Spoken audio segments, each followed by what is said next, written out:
इन्होंने गुरुजियों के चरणों में प्रार्थना करी थी।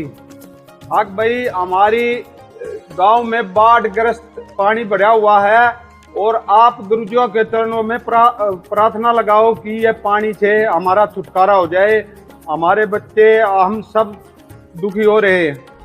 देखो जी, जो ये कहाँ से शुरुआत हुई थी कि जो संत रामपाल जी महाराज के शिष्य यहाँ पे हमारे गांव में थी शिष्या, वो उनके पति की बीमारी के कारण, कैंसर वगैरह के कारण मौत हो गई थी। तो कोई संभालने वाला नहीं था, तो संत रामपाल जी महाराज उनका मकान बनवा रहे थे और वो मकान लगभग कंप्लीट हो गया। तो जो ये अपने संत रामपाल महाराज जियों की टीम यहाँ मेरे गांव गुराना में उनका मकान बनवा रही थी, भी उन्होंने एक बात कही कि क्यों न इस मकान की चाबी सरपंच साहब के हाथ से दिला दी जाए जी।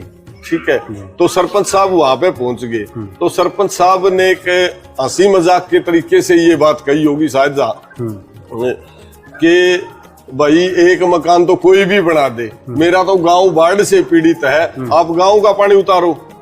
तो फिर कमेटी ने कहा सरपंच साहब हम जरूर आपकी जो ये प्रार्थना है ये संत रामपाल जी महाराज को पुजा रहे हैं। तो डेढ़ घंटे में ही रिस्पॉन्स आ गया और टीम ने वापिस पूरे गांव में कहा कि भाई हम आपको आपकी डिमांड बताओ क्या है। पूरी ग्राम पंचायत ने कल ये डिमांड दी और आज 24 घंटे के अंदर इतना जल्दी तो मतलब प्रशासन ने मारा है, पिछले 6-7 दिन हो गए प्रशासन ने लगे हुए, इतनी जल्दी तो प्रशासन ने भी मदद नहीं पहुंचाई जितनी जल्दी संत रामपाल महाराज जी ने जो गांव की मदद करने का काम किया। दर्शकों, यहाँ एक बात स्पष्ट करना महत्वपूर्ण है कि सरपंच प्रतिनिधि जी ने बताया है कि मकान संत रामपाल जी महाराज के अनुयायी का बनाया गया था। वास्तविकता यह है कि सुशीला जी का परिवार उस समय अनुयायी नहीं था, यह एक मुस्लिम परिवार था जिसे अन्नपूर्णा मुहिम के तहत एक जरूरतमंद परिवार के रूप में सहायता प्रदान की गई थी,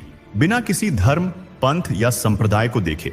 संत रामपाल जी महाराज की शिक्षाओं से प्रेरित होकर और इस निस्वार्थ मदद से प्रभावित होकर सुशीला जी के परिवार ने बाद में 7 सितंबर 2025 को संत रामपाल जी महाराज के आश्रम में जाकर नाम दीक्षा ग्रहण की।